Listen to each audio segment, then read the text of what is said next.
Dans la liste des questions que l'on me pose souvent, il y a « Combien coûte un site internet ?»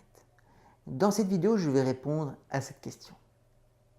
Vous avez peut-être une entreprise, vous avez besoin quel est son site internet afin que vos clients puissent voir vos produits ou services. Dès lors, il est tout à fait normal que vous vouliez budgétiser cette étape.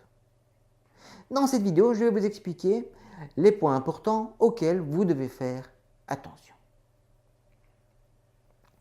Bonjour, je suis Olivier et vous regardez une nouvelle vidéo de PlicPloc Factory.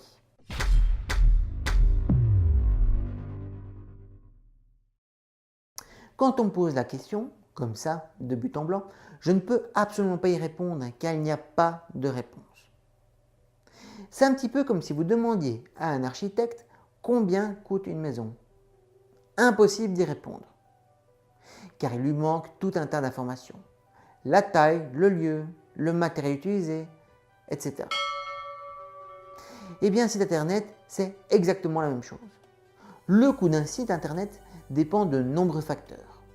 Type de site internet, nombre de pages, qualité du design, fonctionnalités spécifiques, hébergement, etc.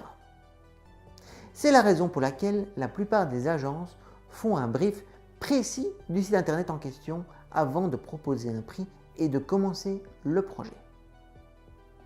Quand vous faites appel à une agence pour créer un site internet, c'est certainement que vous avez un objectif précis derrière. Du moins, si ce n'est pas le cas, vous devriez en avoir un, sans quoi votre site internet ne va pas vous servir à grand chose. Vous voulez peut-être un site vitrine, aussi appelé site carte de visite, ou alors un e-commerce pour vendre des produits en ligne, ou bien un blog avec un objectif commercial très précis derrière. Pour que votre site soit sur internet, il faut lui acheter un hébergement. Lui, généralement, il se paye à l'année. Et en plus de ça, il faut se poser d'autres questions. Est-ce que vous avez besoin d'une adresse mail pro, d'un logo? Est-ce que votre site doit être en une langue, en plusieurs langues? Bien sûr, ceci, c'est une liste non exhaustive. Alors oui, vous allez me dire que vous pouvez faire votre site vous-même avec Wix et que ça vous coûtera quasiment rien. Et c'est tout à fait vrai. Mais alors, niveau personnalisation et référencement, vous allez bien galérer et vous n'aurez jamais quelque chose d'optimal. En plus de ça, l'histoire raconte que Google n'aime pas trop les sites qui sont faits avec Wix. Mais à ce jour, je n'ai jamais trouvé d'article Google disant que c'était vrai. Mais clairement, si vous avez besoin d'une carte de visite virtuelle, Wix fera très bien le job. Alors partons du principe que vous n'avez aucune compétence de base en HTML, CSS, design, hébergement et tutti quanti.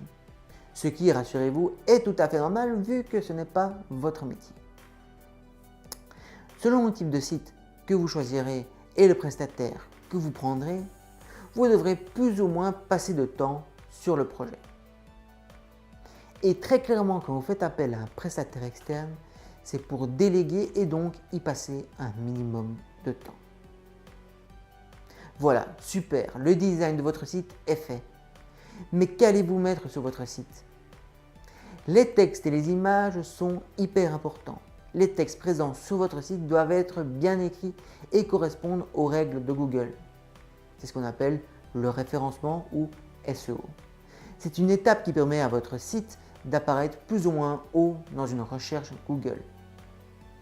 Lors de la création de votre site, vous devez prendre en compte les points suivants. La création du design, la création d'un éventuel logo, l'abonnement annuel de l'hébergement, le codage du site internet, alors ça c'est l'étape où l'on passe d'images fixes, d'un design fixe, à des boutons cliquables avec des liens. Vous devrez aussi prendre en compte la création éventuelle de textes, d'images, de vidéos, création d'une adresse mail pro, ce qui est généralement compris avec l'hébergement, la maintenance du site internet, donc c'est celle de mise à jour des sécurités, des options, l'abonnement annuel, le référencement et d'autres options qui sont propres à votre projet. Quand vous faites créer votre site internet, vous devez bien avoir en tête que l'internaute doit très rapidement savoir ce que vous faites et quelle est votre valeur ajoutée. Si vous ne répondez pas à ces questions, l'internaute aura du mal à faire la différence entre vous et la concurrence. Merci d'avoir regardé cette vidéo. À bientôt!